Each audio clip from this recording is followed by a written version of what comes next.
Iran के राष्ट्रपति इब्राहिम रईसी और विदेश मंत्री हुसैन अमीर अब्दुल्लाहियन की हेलीकॉप्टर क्रैश में मौत हो गई है। रईसी अजरबैजान में एक डैम का उद्घाटन करने गए थे। ईरान के सरकारी टीवी के मुताबिक राष्ट्रपति रईसी अजरबैजान में किज कलासी और खुदाफरीन बांध का उद्घाटन करने गए थे। इसके बाद वो तबरेज शहर जा रहे थे। इसी बीच रास्ते में उनका हेलीकॉप्टर क्रैश हो गया। कहा जा रहा है कि विजिबिलिटी 5 मीटर से ज्यादा नहीं थी और हादसे का सबसे बड़ा कारण यही माना जा रहा है। ईरान के राष्ट्रपति इब्राहिम रईसी के काफिले में कुल 3 हेलीकॉप्टर थे। 2 हेलीकॉप्टर सही सलामत पहुंच गए, लेकिन राष्ट्रपति का हेलीकॉप्टर क्रैश हो गया। इसे लेकर कई लोग संदेह भी कर रहे हैं। खासकर ईरान में एक वर्ग इसके पीछे साजिश की आशंका जता रहा है। सोशल मीडिया पर भी इसको लेकर बहस छिड़ गई है। अमेरिका के सीनेटर चक शूमर ने एक स्टेटमेंट में कहा है कि उनकी खुफिया एजेंसियों से बातचीत हुई है।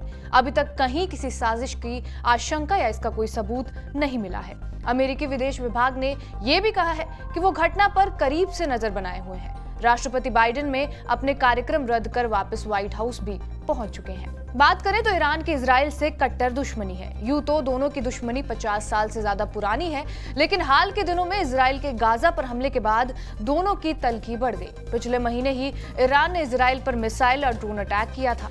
इसके बाद इजराइल ने बदला लेने की चेतावनी दी थी और जवाबी हमला भी किया था। तब से ही मिडिल ईस्ट में एक नई लड़ाई की आशंका जताई जा रही थी। ईरान के राष्ट्रपति की मौत के बाद मिडिल ईस्ट की लड़ाई और भी ज्यादा भयावह हो सकती है। एक रिपोर्ट की माने तो अजरबैजान का इजराइल के साथ काफी इंटेलिजेंस कम्युनिकेशन है। दोनों एक दूसरे से इंटेलिजेंस शेयर करते रहते हैं। यहाँ ये जानना जरूरी है कि ईरान और अजरबैजान दोनों शिया मुल्क है, पर अजरबैजान बहुत हद तक सेक्युलर है।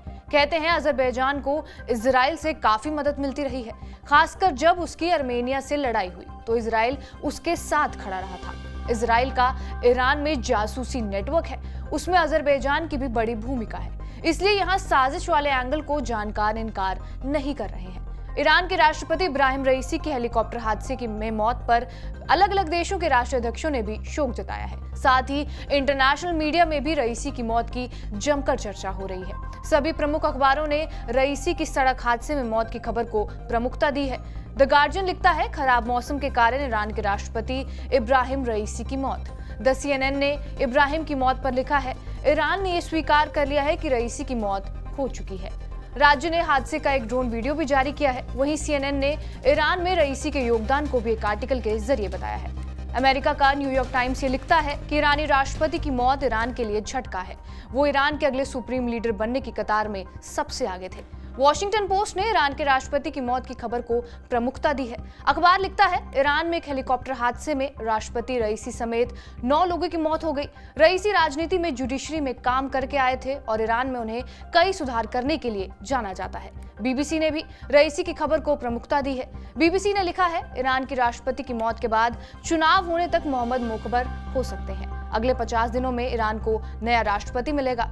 ईरान के राष्ट्रपति की मौत पहली नजर में तो खराब मौसम के कारण हुई है, लेकिन ये एक आम हादसा लगता है। लेकिन 2 हेलीकॉप्टर का सेफली तेहरान पहुंचना, मौसम खराब होने के बावजूद उड़ान भरना और इजराइल के साथ अजरबैजान के रिश्ते को देखते हुए किसी बड़ी साजिश की भी आशंका जताई जा रही है। बहरहाल, आपका इस वीडियो पर क्या कुछ कहना है, हमें कमेंट बॉक्स में जरूर बताएं।